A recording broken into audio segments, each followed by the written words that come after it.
Self-evaluation speech. Oliver. I feel that my public speaking experience before this, I had a speaking. I went to Kane University, and at the university they had a class that wasn't labeled public speaking, but there was a lot of slides and talking in front of the class. So that was my public speaking knowledge before this. My comfortability with my skills is I feel relatively comfortable.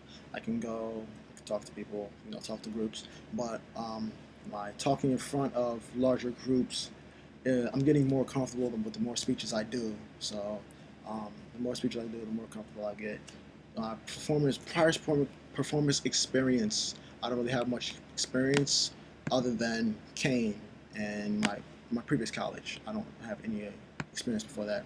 Um, the values I involved in my speeches, pathos, logos, and ethos. I mainly did pathos, logos, which was um, logic. Mainly did more facts and logic, but I also include ethics, which is not ethics, ethos, which is ethics and point of views. And mainly in my persuasive essay, I did parental advisory on labels and music, and between the artist, how the artist feels, and how the consumer or the parent feels. And I was for the artist and how they feel, and their monies and all of them. My eye contact, projections, volume, everything, speech and presentation wise. For the first speech, I feel that it was a relatively good shot for my first speech. I know there was errors, but I feel that my first speech was relatively decent shot. As I progressed, I feel like I got a little bit better. The persuasive and the industry professional. I feel mainly the both same about both of them, but industry professional I feel a tad bit more comfortable with. But mainly with those, I feel I had a couple slip ups.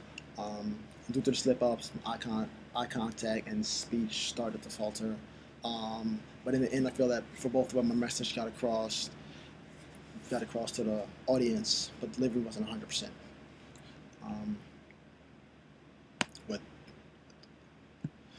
the change in the formality from the audience to the classroom. The classroom was okay, but I felt the auditorium was more comfortable setting, more open, um, bigger environment. For some reason was more comfortable. And plus the fact of the matter that I had a group up there instead of just myself in front of the group was something. It was more relaxing, and I feel the group in itself, everybody did their part. There was the delegation was very good. Everybody had their own pieces, and they brought together to the table, and everybody did their part. And I was very happy. I was happy with the group I had. Um, nervousness. I wasn't really nervous before I went up. Even to the point when I walked across and introduced you, I wasn't really nervous. But from the moment where if there was an error and how to recover from it, um, if there was an error, the way I recover would be to just keep trying to push the best I could, go through the message the best I could. Um, but nervousness would start to hit at that moment where I wasn't sure what to say next, and that's due to practice. But pr- with my practice, the way I would go about it is I feel I spend too much time doing the whole looking for the actual text files, the notes, and the PowerPoint presentations, and not enough time on my speaking because I was trying to get the PowerPoint presentations outlined and I guess perfect to a certain extent, and not enough time on the speaking because I've just been way too much time on that. And because of that, I think the lack of practice for the speaking was a fault on the actual delivery. So I think that's what the diagnosis for that is. As far as the audience response to everything, I feel that the audience was relatively responsive to the speeches I had to give. Um, One in particular was the practice pitch. I felt that what I talked about in the practice pitch was interesting to the audience, the interactive video. And since a lot of people haven't heard about interactive video yet, how you can control it, I felt that piqued their interest. So um, they were relatively interested in what I had to say with that.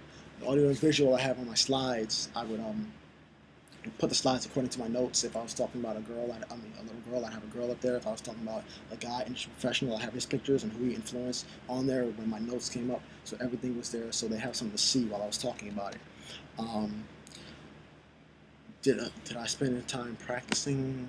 Like I said before, I don't feel I've spent enough. I review it with myself to my head, but out loud, in front of the mirror, I honestly did not do a lot of that, which is why I felt my delivery kind of faded.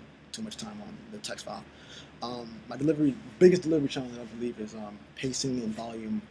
As far as projection, I know that the pacing, I got knocked off points for that for I think my industry professional.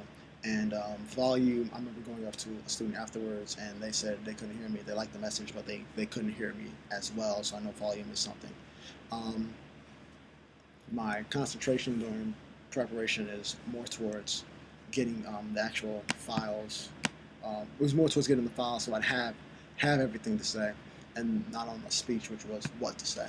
Um, I learned a lot from everybody in the lab, the speeching.